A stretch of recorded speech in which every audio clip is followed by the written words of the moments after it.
Hold on for a second. What's up, YouTube family? I would like you guys to make sure you like and subscribe to our video. It would help us get into the algorithms so we can be seen and bring more engaging content to you guys. So like I said, like and subscribe to our YouTube channel. Appreciate you.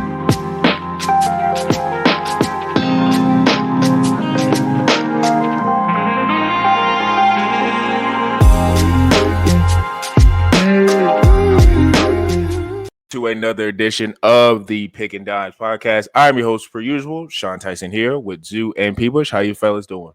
Doing well, man. I mean, last week, pretty high on the Bulls, man. That came crashing down real quick as Zoo and I were going back and forth. Last week, I had PTSD already. I completely forgot about that. Sorry, Zoo. I hate to bring back the flashbacks, man, but that was just, as Zoo and I said, though, last week, man, to be expected to an extent. I had a little bit of wishful thinking there, but, Miami Heat doing Miami Heat things, taking down the Bulls and then the Hawks, and to be fair, gave the Cavs a little bit of a run for their money in the first half. But, man, it's been a couple surprise series, couple that are going exactly as planned.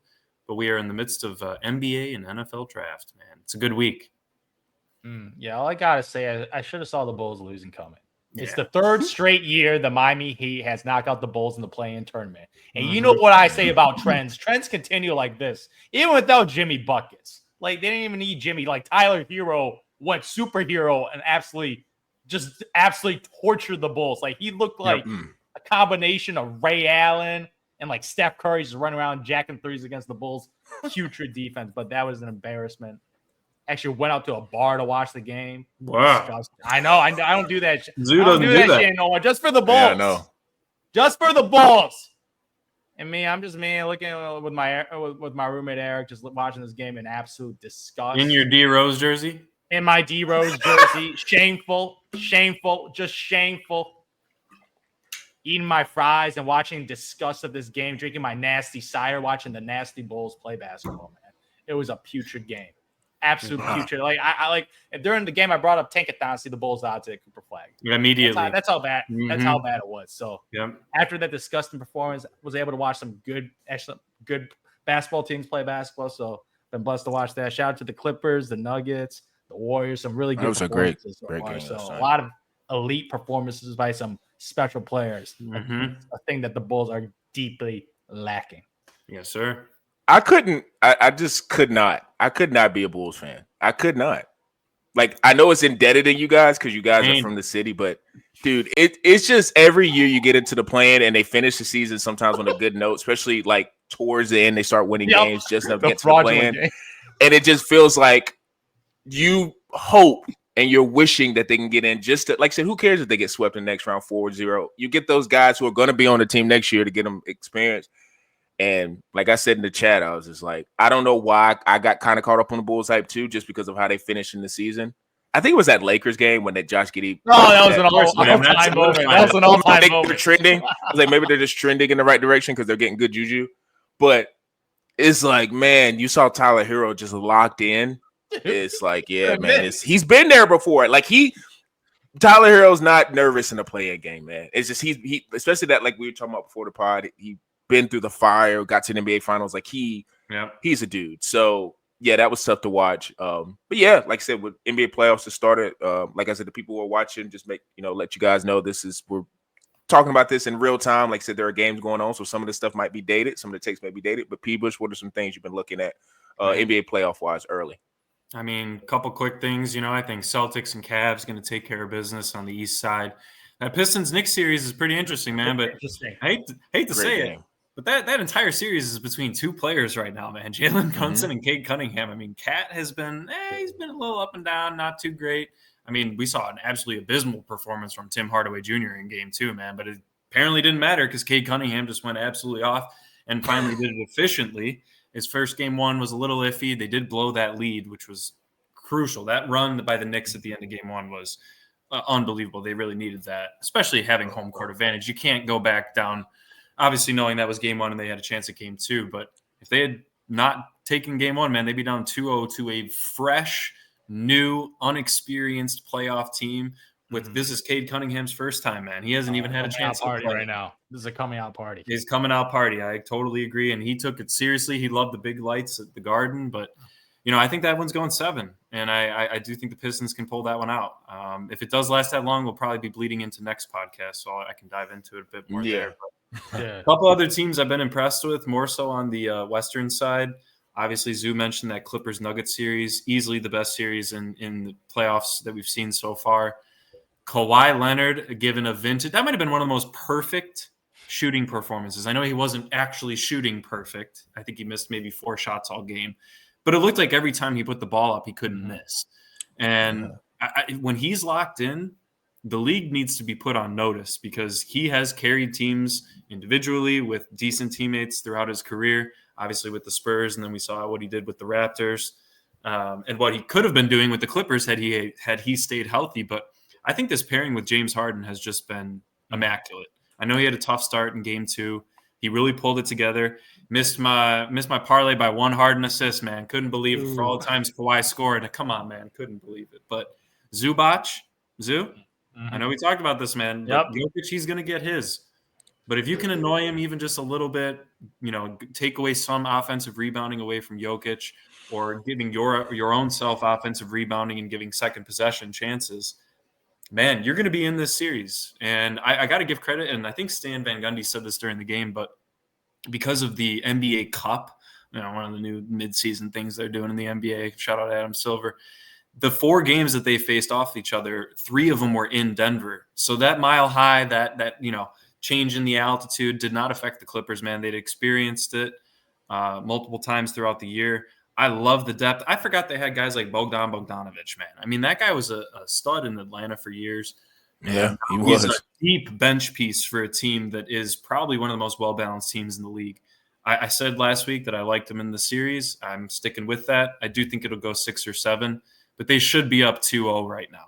The Los Angeles Clippers should be up 2-0 right now. Shout out Russell Westbrook, though. Russell Westbrook. Some big threes. Some big threes and some big shots, big plays. Aaron Gordon with that missed dunk. He that was embarrassing. Russell Westbrook pretty much said, "You can take my choking abilities around the rim, man," and gave that off to Aaron Gordon. And that was a tough miss, man. Could have been a difference maker in the game. But that team, and then the last one I wanted to highlight, and then I'll leave the Lakers to you, Zoo. But the Warriors, man. A lot of people were like, "Oh, the Rockets, man, they're so good. Ime Udoka, what a great coach, man." Yeah. You don't bet against stars with experience and that veteran level of playoff experience in Game 1, man. I'm sorry. Maybe Udoka comes out and adjusts well. Jimmy Butler and Steph Curry shot lights out in that game.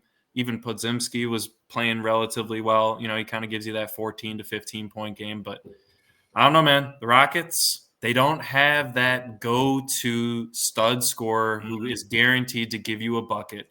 When Sengun is your leading scorer, I'm sorry, he might be a great center, but he ain't winning you a playoff series. Yeah, Jalen Green needs to. He needs to do more. You said this last week, Sean. Van Vliet needs to actually be a factor as well. And I thought Eamon Thompson. I thought he was I might have been wrong on that one.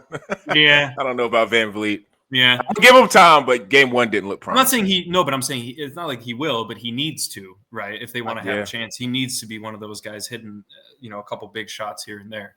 We know he can do it, but maybe not anymore. So, yeah, I like a lot of, I think there's a bit more underdog play on the Western side when you look at seeding straight up. You got the Clippers, you got the Warriors, and you got the Timberwolves. Like, since you left off with the Rockets, man, I got to go in on the Rockets. I know you mentioned Fred VanVleet. As a guy I said of not liking undersized, chubby point guards that shoot low percentages, this is what that brother did. 21% from the field. He was chucking up bricks. He shot 2 for 13 from the three-point line. 15%. He shot 15%. He shot 13 threes. You're not Steph Curry. He's on the other side of the ball. I don't know what. He shot 13 threes, and you only made 2 of them. 10.7 assists as your veteran point guard, who's the guy who has to settle the young kids out, and he's the big veteran they brought in to be kind of like the mentor guy. Mike Conley, but younger. He ain't Mike Conley, Exactly. And Mike Conley's efficient. Exactly. Fred VanVleet is a career. He shoots 37% from the field. He did that in the regular season. In the playoffs, he elevated to 21%. So, the Rockets ain't going to do nothing if VanVleet's their point guard. They got a kid in Reed Shepherd, who I'm very, very high on, and they need to give him an opportunity. because he's just in the G League. Like they're kind of not really using. He him didn't right play now a lot in the league. Yeah, he barely played because they have this guard rotation, and they gave all this money to Van Fleet. I guess he's a veteran leader. Okay, cool. Yeah, You could be a veteran leader off the bench, please, because 21% from the field. While you're playing against a guy like Steph Curry, who hits some of the most insane shots I've ever seen.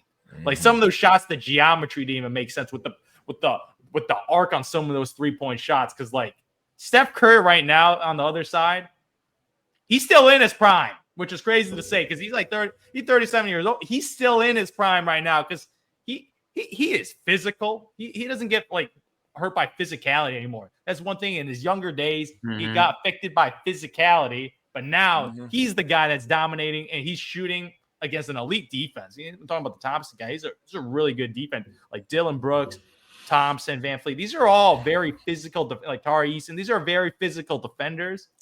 And Steph Curry looked like Chef Curry, and Jimmy Buckets is still playoff Jimmy because him and Curry right now is just a perfect fit. Like those guys play perfectly off each other. Very different style players, but yeah, like that series, I actually do like the Rockets give them like a tough series just because of the physicality and defense. Because that defense is elite, but the offense for me is just like as you mentioned, Sengun's your leading scorer with 20 points. Like any guy. And Jalen Green just absolutely doing nothing. Like I see this dude like on my TV and his freaking Wings commercials that on the court right now because Jalen Green ain't doing nothing right now. Like Jesus Christ, you getting these commercials on prime time. You got to show up in the playoffs, and he has not shown up in the playoffs at all in the first game so far. So he got an opportunity to redeem himself. But right now, like Jalen Green, nah. He's been awful. Speaking about a team that needs to redeem themselves, the Los Angeles Lakers. Like obviously, this is a series that in the beginning of this year, I had the Lakers in 5 or 6. So that was my initial prediction. After that game 1, I'm like, ooh, geez, okay. The defense was kind of interesting. JJ Redick went with let's just give him 3-pointers. Let's just give him 3-pointers. Like, obviously, the Lakers' size. We all knew they had no size at the center position. Like, Jackson Hayes barely played, and he's, like, their only true center on the roster. They don't really even, like, Alex Len, stop it. Like, they don't really have a true center, NBA caliber center. NBA caliber center. Like, Jackson Hayes is the one guy, and that dude's a bench dude. So, clearly, against a team with a lot of bigs, and a lot of bigs that can shoot, especially Julius Randle. Yeah, Julius Randle. You know my thoughts about Julius. I don't know if playoff Julius. Like everybody else, I'm scared. Julius Randle, I hope he keeps playing that well because he can shoot them out of the game. He Jackson more middies and 3-point shot. That's a beautiful thing. If he hits that first 3-point shot, hallelujah. He's gonna get that confidence, take some bad shots. It's like Cat. He is Cat. No. I'm gonna give Cat is better than on the confidence freeze. That's what I'm saying. Oh yeah. When Cat gets his confidence, it's definitely the first quarter. But Julius Randle's the last guy I'm worried about on this roster because right now, Ant Edwards right now, we're gonna see a little playmaking ability right now. That's what I'm okay. This is the next step, Ant. If they're gonna be blitzing you, you got to be able to pass it to shooters, and pretty much their shooters got it done. Well, you hit 23 pointers. You got McDaniels looking great again in the playoffs. Like this guy's his definition of 3-and-D. DiVincenzo, like the thing is, the Timberwolves are not that great of a 3-point shooting team, but they went off against this Lakers roster just because of their game plan. Pretty much, we don't really fear this team as a 3-point shooter. We're going to try to stuff the paint because we don't really have a true rim protector. So, like obviously, like the rim protector is a huge weakness on this Lakers roster. They have to use 6'9", 6'8" guys as switchable wings to pretty much guard this roster right now. But I ain't worried at all right now. I ain't worried about the Lakers of getting it done because, man, dude, LeBron James game 1. We all know the history of LeBron. There's just something about this guy. Doesn't really try. He was not aggressive.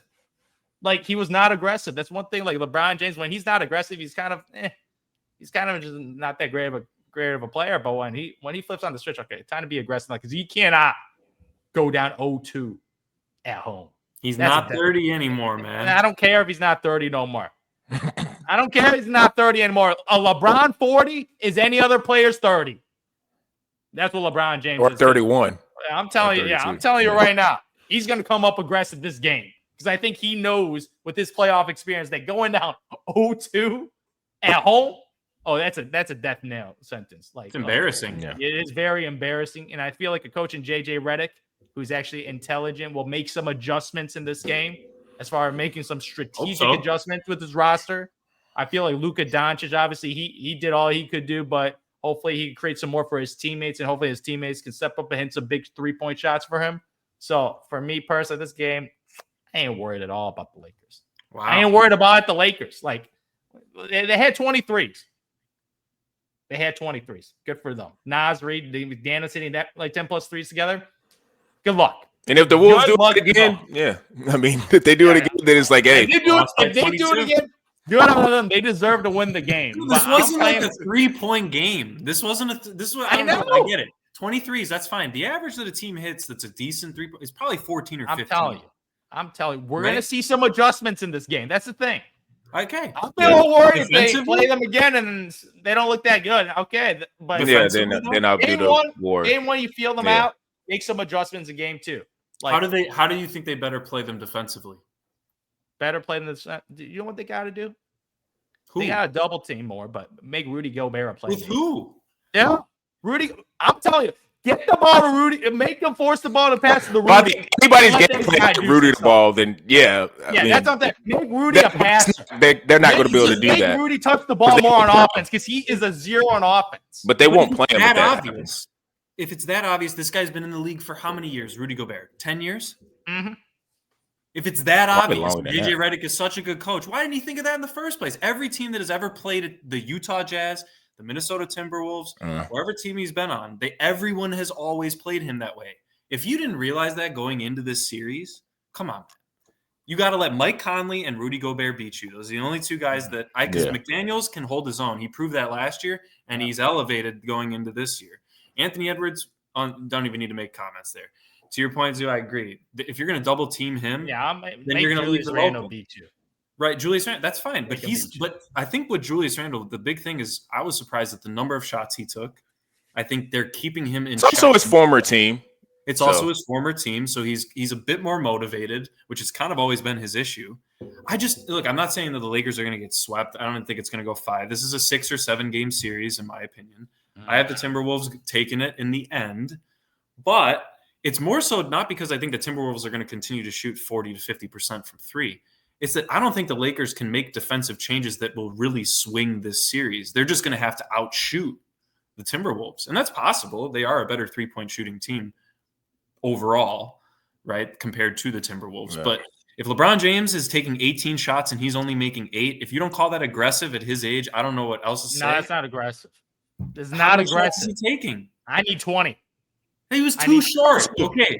He was too short. Also needs to probably be high attempts, man. I need him to be more just assertive. Like the type of shots. Like non-aggressive. Like if it's 18 shots of him making threes and stuff, then not threes, but like mid-range and threes. And no, I know what you're talking about. Stop shots. I need him to be dominating the paint because he's a slasher. I need him as a power forward. I need him to be aggressive this series. Not selling. Let Luka take a step back threes. He's great at those. But I need LeBron James in his power forward mind. I want to see 28 and 10 rebounds. I don't really care about the assists. I need him to be aggressive because he's the number 2 option. So he got a little rest on offense now. They're going to need to get assists from someone because pretty sure that's Luka. That's still Luka. 1? How many did he have last game? Yeah, it's okay. I don't think he had. He maybe had like. Look, didn't need a pass because you're scoring so easily. I agree. Yeah, it wasn't a lot, and it didn't matter. Yeah. I don't know. I just don't see outside of if all 3 of them need to have good games. Reeves, LeBron. Well, you're gonna need your stars, and that's why I said with Reeves. I said it before the pod. I think Reeves is a little bit more concerning because they're gonna attack Reeves, and we all know defense. Like none of those guys, Luka, LeBron, shit, like LeBron, Reeves. I mean, your defensive guys are Vincent and Vanderbilt. So it's like you're gonna have to figure out on the offensive side. To your point, they're gonna have to shoot, and make shots. Like it's really like I think it's like to Zoo's point. If you lose, I mean, but the thing is with the Lakers is they have shown they showed when they got Luka. They showed they can play defense. And the thing about them being, I think this matchup, like I said, that's why I said before the pod, I think the Warriors, if they would have got them in that matchup, is a better matchup because with the Wolves, they are big on the inside in terms of Naz Reid, who's a underrated big. Rudy Gobert, you can kind of play him off the floor, but they have size in that space.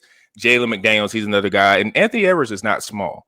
So it's like they kind of match up with the Lakers well. But the Lakers did show during the season like they were a good defensive team. And the Lakers are not small. They're just small at center. Like everybody else on this, like Rui, all those guys, they're big guys. So I think the size thing is a little bit overstated. It's just with this team, like you said, it's to me, the series is going to be Naz Reid and Jalen McDaniels. If they continue to play out of their minds, the Lakers are going home. If Naz Reid and them don't play out of their mind and it becomes an Anthony Edwards show, like, well, then I think the Lakers have a chance. But to your point, Anthony Edwards sent Kevin Durant home last night. He's not scared last year. Like, he sent Kevin Durant and Devin Booker home, swept them. So it can happen. It's just, I think most people are probably not panicking because, like I said, the threes combined with it's game one. Now, if they come out game two and lose, then yeah, it's a panic. But then, like, I would be panicked, but I wouldn't be shocked the Lakers came back because they still got Luka, and we know what Luka does. Oh, yeah. So it's like, okay. I think, you know. I smell a wager right now. Mm-hmm. I smell a potential double wager. Tonight's game and the series. Yeah, just the series. Just the series? $20. $20. Lakers. I'll pick the Lakers. Mm-hmm. Wait, for tonight or the series? The series. Oh, okay. That's fair.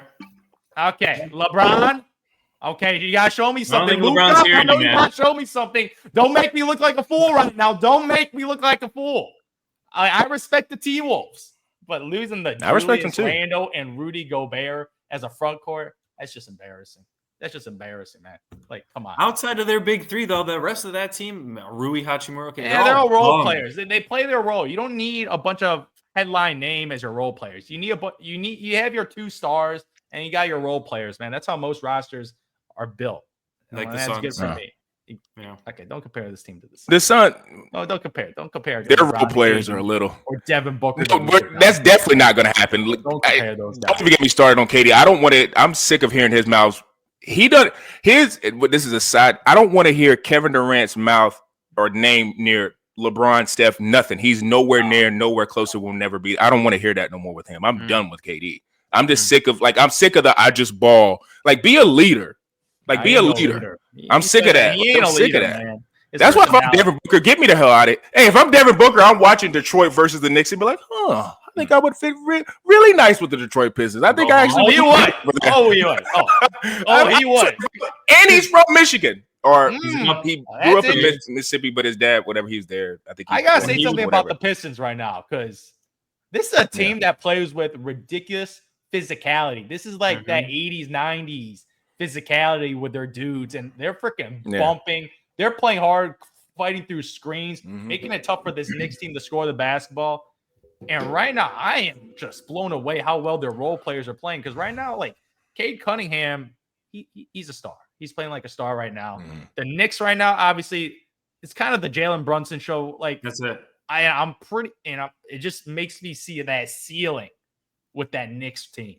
Because if you watch their offense, it's the most predictable offense I've ever seen. It's not like this team is lacking good offensive players. You have a stretch five and Cat, who's one of the best shooting centers of all time. Oh, yeah, I won't get in on old Tom. OG Anunoby and Mikal Bridges, two pretty much 3-and-D wings. You got a hustle guy in Josh Hart. You got good role players off the bench with Mitchell Robinson, like McBride. Like, they got a really good roster.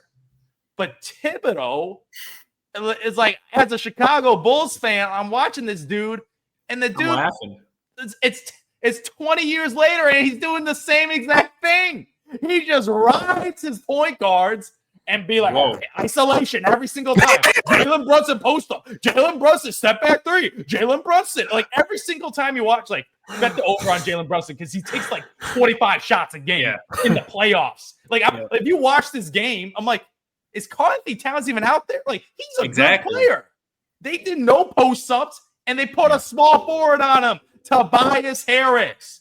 I don't think he's not the greatest post-up player, but he's actually good at driving. He's one of the rare bigs. He's a really good face-up center guy. He could drive. He's good at driving. He could hit middies too. Like Karl-Anthony Towns is a really good offensive player, but they just go do this stagnant offense where the point guard just has to take pretty much it's very AI-esque where it just dribble, step back. Like Brunson's really good, but you're gonna burn him out, ask him to drop 37 a game. And like you have really nice offensive players on this roster that you're not fully utilizing. Like Tom Thibodeau might be a defensive guru, and I don't know. You know who they need? Better defense, but their offense is an atrocity. Mike D'Antoni might have been a better fit as a head coach.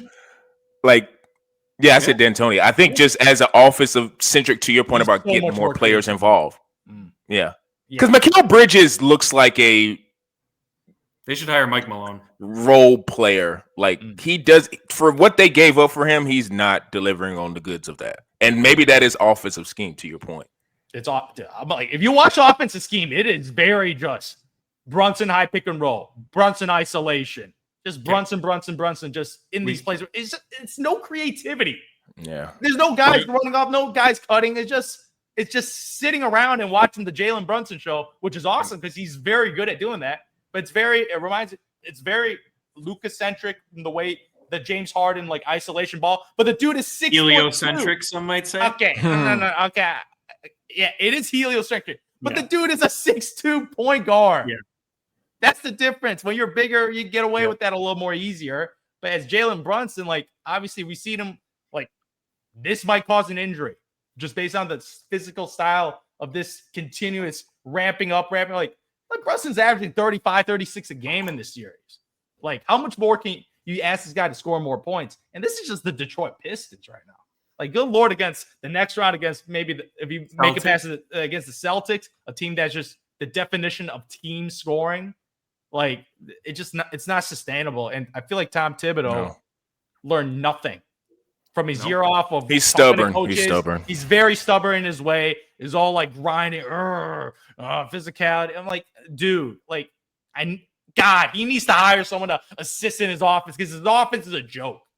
It's what I do in NBA 2K isolation. I pick a roll every single play and taking step back threes. It's not a creative offense. No, it's really bad.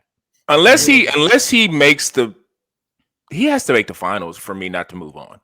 Yeah, because the conference finals, that's not going to do it enough because people can think, oh, we're this close. I think they need to fire. Injuries happen. Yeah. I think no matter what they finish, that ceiling. We've seen it year over year. Yeah, like we've seen him at that ceiling. Like he's a really good coach in the regular season, but in the playoffs, like I need more creativity, especially on offense, especially when your guys are pushed to the limits in the regular season. Like in the playoffs, there's no extra gas. Like, a guy like Josh Hart, that guy plays at 100 miles per hour every single game. What'd you say, like people? Mentors do. What? Just like his mentor, Doc Rivers, man. Not much different. Oh man! Neither of them have done anything since 2008. You're right. They are spitting it. The only difference is Tom Thibodeau didn't have the playoff failures in terms of like the comebacks and all that type of stuff. But Thibodeau and him are one and the same. Hey, they're one and the same. Not giving Doc credit for winning 3 games in the series. He saving his bacon. The Boston Celtics just gave Doc Rivers and I know he was the coach when they won, but that is just the ultimate get out of jail free card because without that, you're looking at him as one of the most overrated coaches ever. That freaking title is saving his resume because that's also it's unbelievable. He got more jobs though too. To be fair. That too, that's why he got. I also think you say that, but I also think Doc is one of those guys that when he walks in the room, people love him. Buddy. He's got the personality, the charisma. Yeah. That's what it is. And I think in the NBA more than any other professional league, that matters the most. Do the NBA players like you? And especially the superstar guys. And a lot of the superstar guys respect Doc for some reason. Like all of them love him. He played. So he's going to continue to get jobs. So that matters. But so, that is a factor. But I want to ask a quick question. Who's the best player in that Knicks Pistons series? Probably Brunson. I think Brunson right now, but Cade Cunningham. This dude, have an argument. We're seeing that Luka Doncic potential that we were talking about in the draft a couple of years ago. Mm-hmm. That 6'6" long point guard who can control the pace of the game. He has a really good post-up game. He added that this year, and he's been doing that against the smaller point guards in the league. And obviously, like the thing is, his 3-point shot hasn't even been falling in the playoffs yet. Like the 3-point shot has been kind of like a non-factor right now. Matter. But dude right now is averaging 27, 8, and 9 on 45% shooting. Like the dude's absolutely balling right now. You got to keep down the turnovers lower because right now, like you don't want to be giving the Knicks extra possessions right now because he's the primary ball handler and scorer. Like he's in that do it all play style. Like Cade Cunningham is the offense because he's rocking with just veteran role players, like really nice, complimentary. Nah. That guy's the most streaky shooter ever. But you got Beasley, Tobias Harris in his role is doing pretty well. Jalen Duren as the rim runner, the center rim runner, and alley-oop threat and blocker. Like it's the Cade Cunningham show. So he could potentially outplay Brunson, but the way Brunson, like that guy's going to score at a 30-point level. Like that's what Brunson does in the playoffs. So Cade Cunningham is close in there, but yeah, I'm gonna still give the edge to Brunson. But to Cade could win this series. Cade looked really good in that game too. That's why I was like, Cade could win this series. Like they could be up 2-0 right now. They could be up 2-0 right now. And Thibodeau loses this series. Oh, yeah. It's not on Brunson and it's not on Cat because Cat, like if they're not running, they gotta give him the ball. He's the center. You have to call plays for a center. You can't be like Cat ain't gonna bring the ball up and create his own shot. You have to call plays for him. So they got to give him the ball more because 10 points from Karl Anthony Towns, that's unacceptable. Unacceptable. OG. It's I don't care. Like if I'm a Knicks fan, I'm not. But if I'm a Knicks fan, I'm just kind of playing out the string. Like I maybe want to beat the Pistons because you just maybe want to have a big brother little brother situation. Like not yet, but after that, like we kind of know they're capped out, and the coaching change needs to come. And to the point of whoever they hire next is probably going to be a coach who can accentuate all the other guys. Because, like I said, when I was watching those 2 games with the Knicks and the Pistons, I was like, oh, yeah, Pistons should be up 2-0. Dude, so I don't know. I think Cade has the potential to be great. Go ahead. What you said? And Bridges has scored 20 points a game in the league, man. Like, do something. I don't like. Yeah. They're neglecting their entire roster except for Brunson. Yeah, it blows my mind. Especially at the end of the game. Because if you watch the end of the game, it is very predictable. Like very like it's Brunson isolation. And I'm gonna say this about Brunson. Great score, but we need to give him the same energy we give Harden in terms of his foul baiting. Oh yeah, he has the foul. It's ridiculous. Yeah, he absolutely does. Like and he does that because he's a smaller guard, and if he's going against a bigger guard or a bigger big, he's doing now he's not doing the same tactic or movement that Harden does to foul bait.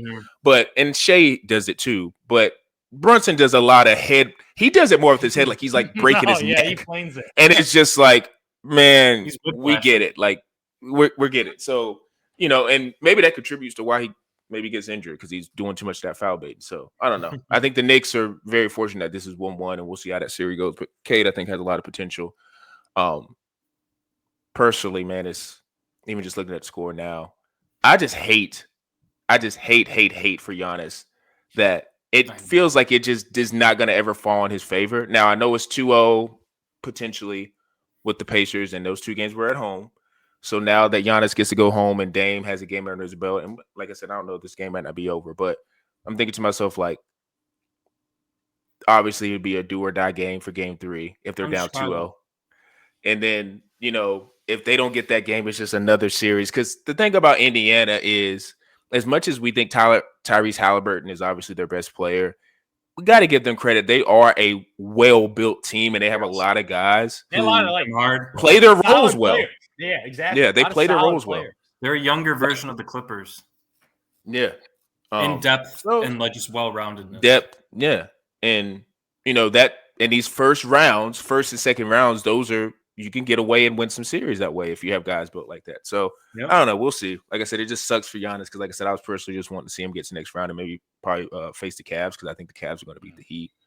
Got to give some love to my Magic. They fought in the first half at least. Dude, Franz Wagner looked really, really good. Really, really, really good. Paolo played well. Jonathan Isaac was disruptive. Like, dude, they took 60% of the shots. 51 out of 81 were taken by Paolo and Franz. They hit 48%. They're your the rest dudes. of the team, 10 of 30. They're your dudes. The rest of the team. It just goes to my theory. Like, if I'm Devin Booker, I'm looking at these playoffs and I'm looking at rosters and situations and like, I know I've been loyal to Phoenix and I know they want to trade Kevin Durant. I know they do. But I might want to get with my agency and be like, well, if you want to send KD out the door, let me go somewhere else. And I'm looking at a place like Detroit. I'm looking at a place like Orlando. Like now with Orlando, that would be tough because it's going to cut into their depth. They're probably going to lose Suggs and a couple other guys. But like you just see like in terms of these moments that are in the playoffs and you see what their deficiencies are. It's obvious with Orlando. It's kind of like what Suns. It's kind of like what the Suns this year, what Bradley Beal thought he would bring as a third level or third option secondary scorer that can make shots and make whoever the third team defender is life hell. Like Devin Booker could do that. Now, it's always easy to mix and match these guys and think like everything's going to plug in and be perfect. And we all know that doesn't work. But sometimes it's just you're watching this stuff and it's like, man, I think he would be a really good fit there. But it's obvious with Orlando. And along, Jalen Suggs not being there also hurts because he's their kind of their anchor, especially at the perimeter, on the perimeter in terms of being their defensive anchor. He's a good shooter. Huge thing. Now, Anthony Black has played well, better than I thought he would play, but he's still relatively young. So, I think I said before the series, I think the Orlando Magic could maybe get one game or make it competitive. But like I said, that series is probably going to go 5. Would be shocked if it went 6. But like I said, I love Paolo and Franz, and they at least in that first half look pretty good. Like I said, Cleveland, Miami, whatever. Like I said, Steph and Golden State, playoff Jimmy showed up. I'm gonna give the Rockets one more game. It's kind of like how I'm looking at Minnesota, they can beat them. LA. They can win a couple games because they came back in that second half, and it was crazy. It was a 1 heroic game. Like it was crazy. Like Steph showed he was Steph, but if you're Houston, you're probably thinking like, I feel pretty good. You're thinking like, could Steph do this 3 more times? Maybe. But the chances of him doing that 3 more times and having those crazy shots is kind of low. So maybe we can get this game at home, but they need to get this game at home because they're going to go straight down 0-2. Yeah, they do. They do. But that's kind of I'm gonna put it this way: if out of all the teams that are underdogs in the West, like Timberwolves are obviously number 1 because Ant has proven that he could like that run last year. You got to give him that respect. So they're obviously number 1. But I would put Houston. Yeah, he beat Kevin Durant, Booker, and Jokic. Like. That was a hell of a run. Yeah, that run alone. Next, baby. Let's go. Come on. You're just collecting Hall of Famers, man. He's got to get revenge on Luka, man. You got to remember, Luka got on him last year. Luka did get him. I forget. Yeah, they did. That was conference finals, wasn't there? Yeah. That was. He took it personally, man. Yeah, he did. But yeah, I think I would rank that like Minnesota obviously with Ant number 1, but like I give Houston a chance. Like I like how they fought back at least, and a lot of that too might just be and Van Vliet aside, like cut down on your shot attempts. But I got to give Ime a little bit more of a chance than maybe just because I think he's a good coach. So he is going against Kerr, is also a good coach. But like I said, a lot of this with the playoffs, it comes down to stars and who's playing well and who. Obviously, John Morant's a star, but they don't have a chance against OKC. But that aside, I do think a lot of these matchups and stuff like that is just going to be down to who's shooting the best and which stars are going to show up. It's kind of what it is. Like you said, you saw it in the not Memphis, but Houston and Golden State. Steph Curry and Jimmy Butler showed up. Yep. Lakers and Timberwolves, like Anthony Edwards was good, but Luka and LeBron have to play well. And then, like I said, with Reeves, if he wants to consider himself as like an all-star fringe guy, you have to show up in the playoffs. Same thing with New York. Like Jalen Brunson's their guy, but Mikal Bridges is not an all-star, but we're going to need a little bit more from you. And you can't just be I'm just going to shoot the corner 3 and run around. Like, no, we need you to maybe create a little bit. We need you maybe finish at the rim. We need a little bit more because Jalen Brunson chucking as an ISO guy is not going to win them that series. So a lot of this stuff is just going to come down. Obviously, like the 1-8 matchups are kind of just going to go the way they go, but with like the 2-7 and 4-5s, whatever, it all depends. We'll see. Like I said, personally, I want to see certain guys, but go ahead. Yeah, especially when you mentioned like matchups, right? Like this Houston team, they're big. They're just way bigger. And Steven Adams is a guy that a lot of people forget about. Steven Adams. He still has a lot of juice left after his injury. 12 rebounds. Dude, 5 offensive.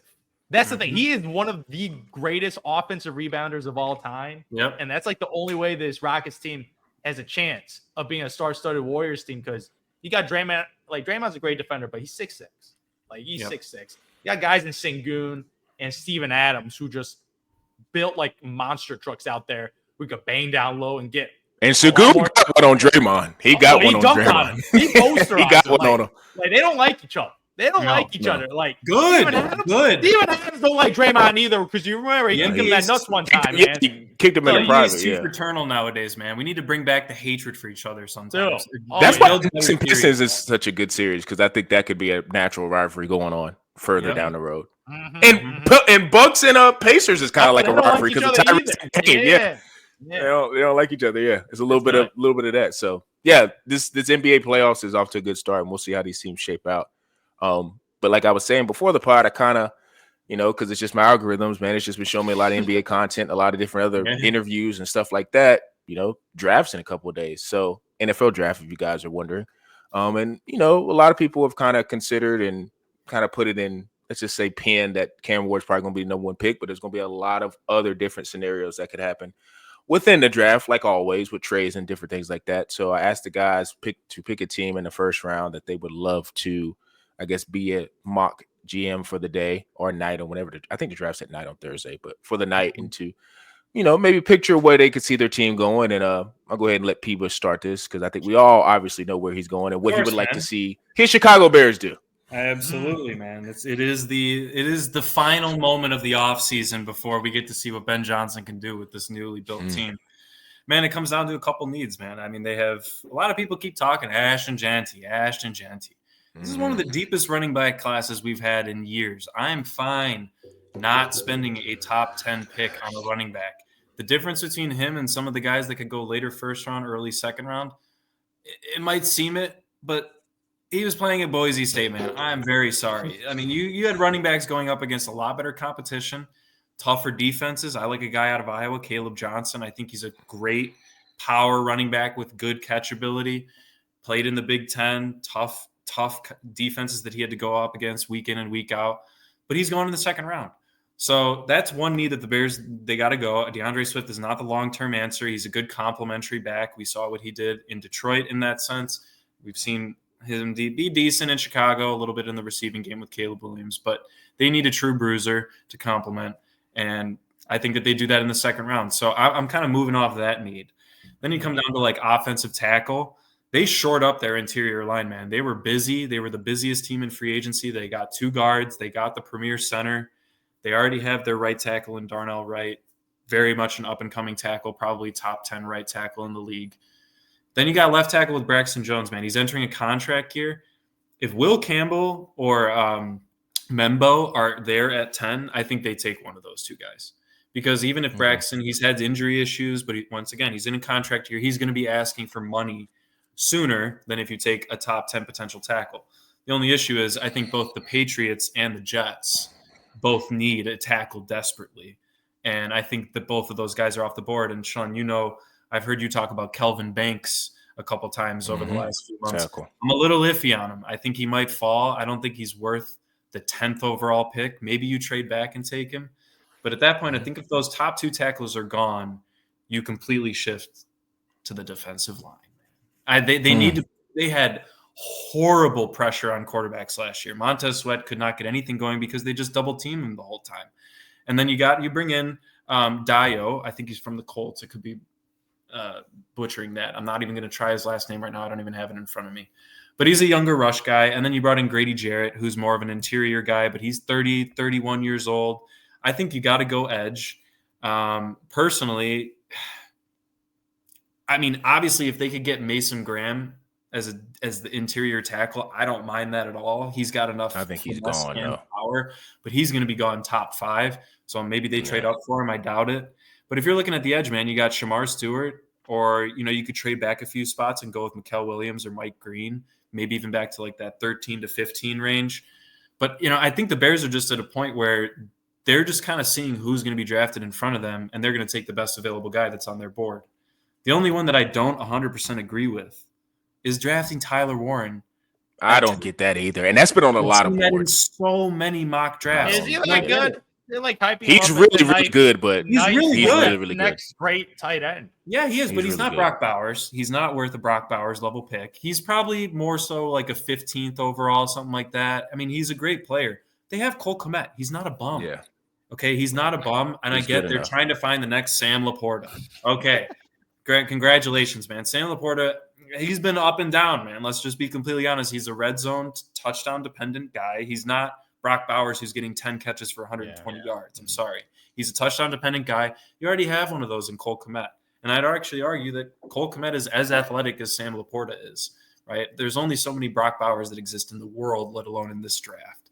So I don't like taking Tyler Warren.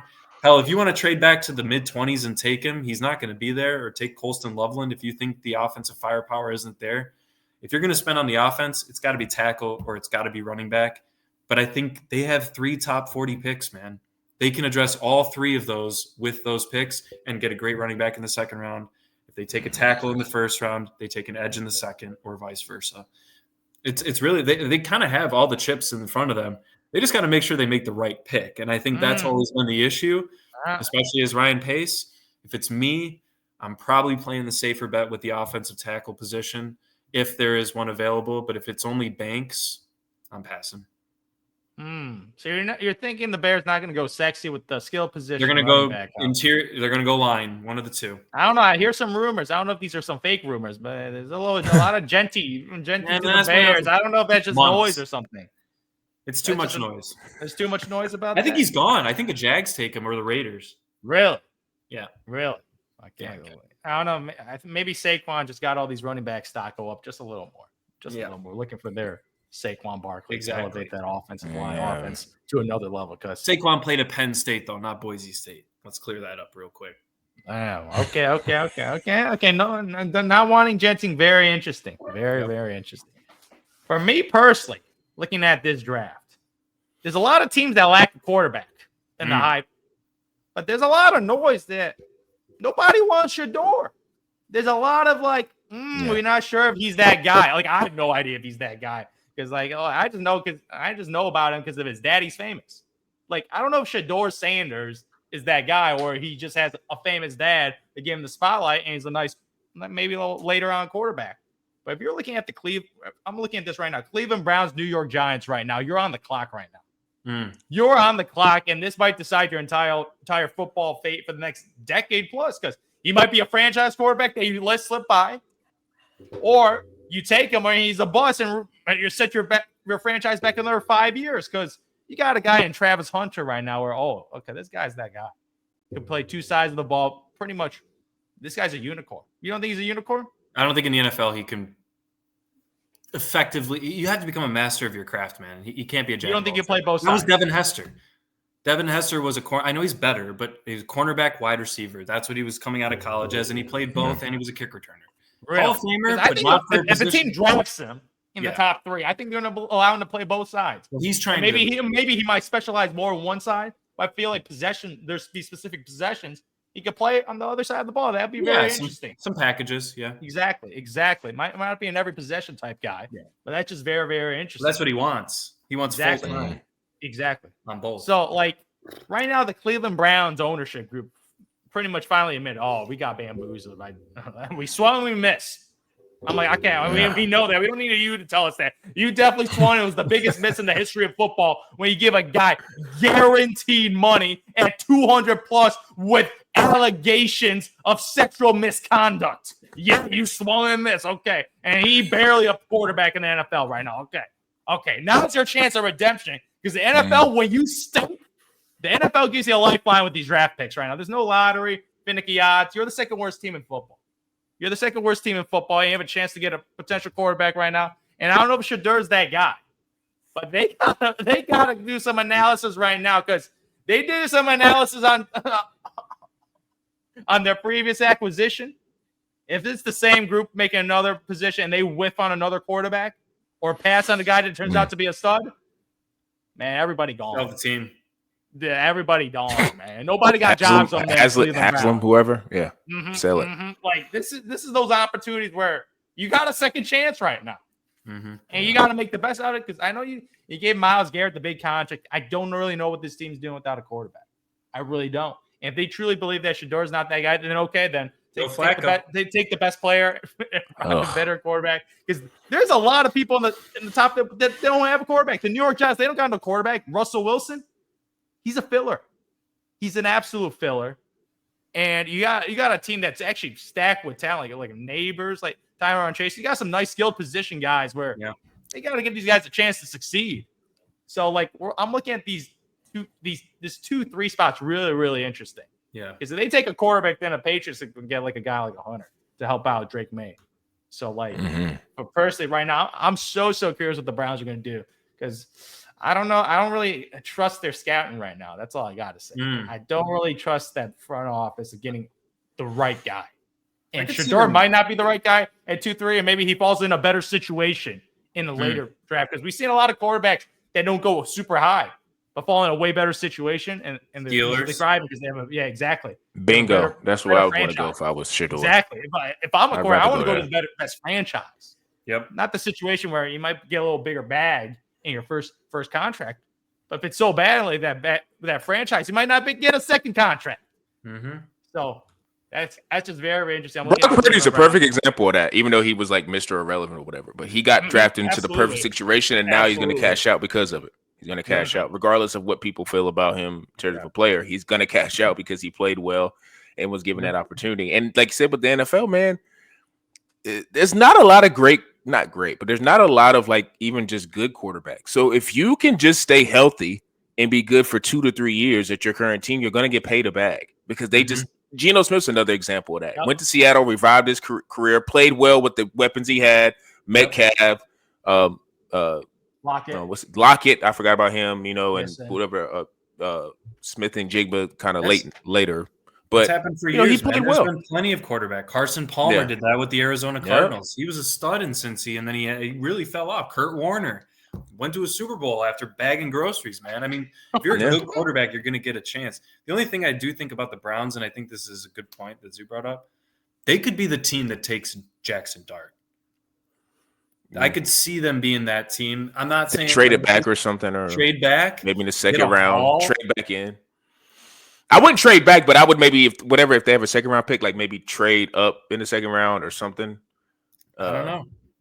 Jackson, there's just outside of Shador, it's not a lot of Dart, and then that's really it. It's not really a lot of like. I love Shador. I think the thing, to be honest, next year. But Manning needs Manning. Yeah, they definitely gonna be there more than likely if I had to put money on it. But Manning needs to play though. Like, yes, I know he's got the last name, but if his name was Arch Johnson, people would not be throwing the hype. Like, he needs to play a full season. Like, I just need more. And the thing about college football I always keep going back to is like, man, as a quarterback, you need to have 2 to 3 years minimum, preferably 3 years of starting experience. I don't like you. Like, if Manning kills it this year and only has 1 full year of starting, like, that's a little scary because with quarterback, the more starts you have in college, the better you are. It's just that's what the stats say. But to your point, after Cam Ward, like I said, it's Shador, it's Jackson, and it's kind of like, there's guys that are hyping up like Tyler Show from or Shoe, or whatever his name is, from Louisville, because he's one of the best pure. It's the same stuff every year with all these guys. They always pick an underdog guy that's in the mid round. They say, well, he's got this one elite trait, so a team may trade up for him. It's the same crap. Like, the only thing that concerns me about Shador is his athleticism is just a little frightening, considering like now in today's game, the elite quarterbacks, the great quarterbacks, and the good quarterbacks, all of them are pretty mobile. So like, the thing about Shador that people like is he's pinpoint and he's a good decision maker. So maybe that doesn't matter. And you can maybe point to someone like Jordan Love, who's not crazy athletic, and he's, been a pretty decent starter in the league. But that's the only thing with Shador that concerns me. But outside of that, like, he's got the confidence. He's got the ability to play. He's got the arm, talent. I don't want to say he's got the strongest arm, but he's got the talent. But, yeah, a lot of people are sold on Cam Ward. And after that, they have the question about Shador. They have the question about Jackson Dart and whoever else is after him. Jalen Monroe. He's another guy. Like, he got invited to New York, so maybe there's been chatter about him going in the bottom of the first round. But, yeah, if I'm Shador, I'm angling to get to – like, I don't want to – I mean, competitively, you want to be number 2.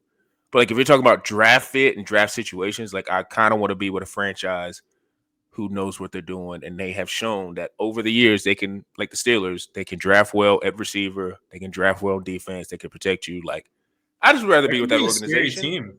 If Sanders lives up to and he just plays the game manager role, and he would do that with the Steelers, because that's what the Steelers outside of Ben Roethlisberger, that's what every quarterback they had does. They game manage, and they somehow just always sneak into the playoffs. Get blown out and get beat, but they sneak in somehow because they manage the quarterback. The quarterback doesn't go crazy. So, maybe they have that mentor.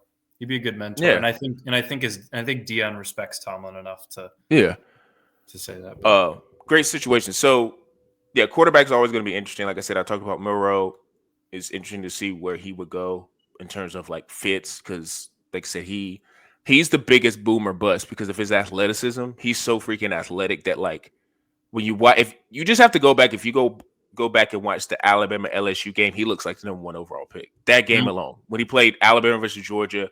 That comeback, like, that was the game. It's like, oh, like this looks like a guy who could take over the league. But then after that, you start watching the games post that legendary game, and he's just not as consistent as a passer. And it's just gonna be tough. And to me, it's gonna be like a lot of fit. Like I would actually love Milroe with the 49ers behind Brock, just to be, because I think Kyle Shanahan in his heart of hearts wants a guy. That's why he drafted Trey. I think he wants a guy who's athletic, really athletic at that position that could do a lot of RPO stuff. It's just with Brock, he just understands the system and plays it well enough. But I think in his heart of hearts, he maybe wants more of an athletic type of quarterback that could maybe be a game breaker. And maybe with the tutelage of Kyle Shanahan, maybe he gets there with Jalen Monroe. But looking at guys in the first round, like I'm with you people.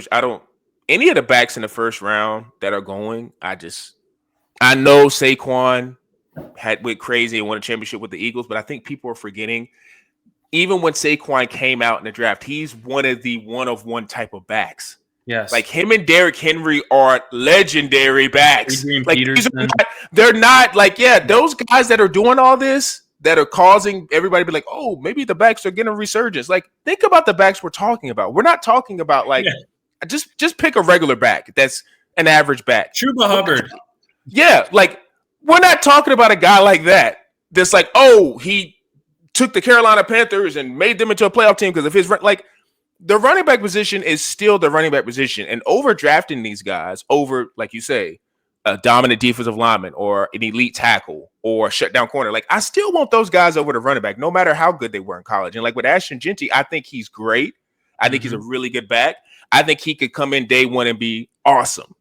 But we're talking about skill sets and tiers. And even though this running back draft is great and it's deep, I don't see Saquon. I don't see Derrick Henry. I don't. The drop off from Genty to the next guy is not as big as people say. I guess it ain't. That's all I'm saying. Quinshaw Junkins, Travion here. Like, there's so many freaking Omarion. It's Omarion Hampton. It's so many guys, dude. Like, even Rocket Sanders, who was a South Carolina back, and I know him. Like, he's a 6 foot, 225 back who ran 4.5-ish, 4.4. Like, can catch the like. He's really good, and he's getting like 6th round love. Like, he played in the SEC and proved it. 2 years in the SEC, destroyed the SEC. Like, there's so many good backs. So to your point, I'm not drafting no back in the first round. If you do it, I feel like it's irresponsible. But somebody will do it. I'm looking at, probably. I'm looking at, like I said, the Dallas Cowboys, where they're picking. Are they going to be Matthew Golden played at Texas, who I love. He's my favorite receiver in the draft. Like, I like him over the guy from Arizona. Are they going to get cute and draft a guy like that and just be like, look, we can, because you could make the argument like, hey, Dak coming back, whatever. You got CD. CD needs some pressure pulled off of him, because if you get a guy like Matthew Golden, he can stretch the field. He's another explosive receiver that opens it up, that makes the offense more explosive. I get that point. But is Dallas going to be responsible and keep adding to the offensive line, to the defensive line, and keep making those units stronger? Because quiet is kept. I'm not saying this is going to happen, but it's like, hadn't been a lot of chatter around Micah and his extension and all that type of stuff. And I wonder, maybe they draft someone who's not Micah, but someone who could maybe be I guess you could say a replacement, or someone who could play alongside him to bolster that defense. Maybe that's an avenue they go. But I always feel like Dallas is just the place of stars. That's what they love to do. They love to have the exciting offense. They could also be a possibility of, I know they not drafted, but they traded for Joe Milton. Maybe they trade back, get a quarterback, or do something. I don't know. Like, because I've been seeing some rumors, like, this is Twitter, obviously. This is not like founded rumors, but I've seen stuff about them maybe trading back and doing stuff with Jalen Monroe, because he's a Texas kid. He played at, I think it's Katy, Texas. He was like a state winning quarterback. A lot of chatter with that, like maybe having like an heir apparent. It's kind of hard to maybe feed into that rumor because they got Joe Milton, but I don't know. I think Dallas is just always a team that you look at and be like, okay, last year was unacceptable. Do I think they'll be that bad? No. But do I think they can win the division? No. So it's like, where are they at, and where are they at? Like, I know they still have Dak, but what is their thinking? How are they going to move? Because I think this is a critical year for a lot of guys. We're going to see the future of Micah, future of Dak, and if that gets shaky, guess who else is probably going to be wanting to ask out? CD. Yep. So CD's gone. I don't know. So it's going to be interesting to see what they do at their position. But I'm with you with Tyler Warren. I hate the overdrafting and trying to think a guy like Tyler, like who I think is a great player, but it's just offensive line, defensive line. That's where you should go. Well, you should need go that way for the Bears. Always trenches. Yeah. It's nothing wrong. It's nothing wrong. Like, think about the guys who make the not guys, but the teams that make Super Bowl. They all have elite offensive lines. They all have playmakers on defense. Like, look at the Kansas City Chiefs. Look at the Eagles. Look at the guy at the Final Four. Like, even though Washington played them in over their head, like their defense played like I guess until they played the Eagles, but played like a Super Bowl winning defense. Lions had injuries, but all these teams that are the creme de la creme, they all have elite lines of scrimmage. That's just what it is. So you just keep drafting. Like Jeremiah Smith that plays for Ohio State. Oh, yeah. You'll spend a top 5 pick on him. But like, if it's not a guy in that caliber or like a Travis Hunter, just keep drafting linemen. Because there's nothing wrong with having deep defensive lines and offensive line. They don't really sub as much. But especially on the defensive line, when you just have a lot of dudes in that position, you're just by default going to be better than a lot of teams because you just have dudes that can come in waves when they're tired and just affect the passer. Like you said, everybody needs a guy that can get after the passer. That's why I think with like Cleveland, I know Travis Hunter is like the popular pick, but man, if they were to get like an Abdul Carter and put him alongside Miles, my God. Like, and then like to your point, people just like maybe take a chance on Milroe or Jackson Dart or whoever and just maybe hope they hit the lottery with that. Like, whew, that could be because like I said, in that division, you need all the pass rushers you can get in that division. That's true. Like you're dealing with dudes. So like, yeah, having Abdul Carter as a rush in and then having Myles Garrett off a fresh contract. Yeah. And their defense is even without those two, they're still really good. So that could be a possibility. So like I said, I'm ready for the draft. Like I said, Thursday night, hopefully Milroe, who's getting invited, doesn't get the, what do you call it? I guess the Aaron Rodgers or Lamar Jackson treatment where he's just sitting in the Will room Levis. by himself. Yeah, that Will Levis situation. Like, man, hopefully that didn't happen to him. But I think in good faith that they invite these guys because they kind of know maybe they're going to get drafted in the first round. But who knows? Guys lie all the time. GMs lie all the time. So we'll see. But like I said, NBA playoffs going on. NFL draft starting Thursday this weekend. Make sure you guys tune in to Tyson Talks _. Make sure you guys also check in Quantro Knows YouTube, Spotify, Apple, 5-star review, thumbs up, so we can get in algorithms. And for me, Zoo, and P. Bush, we are out.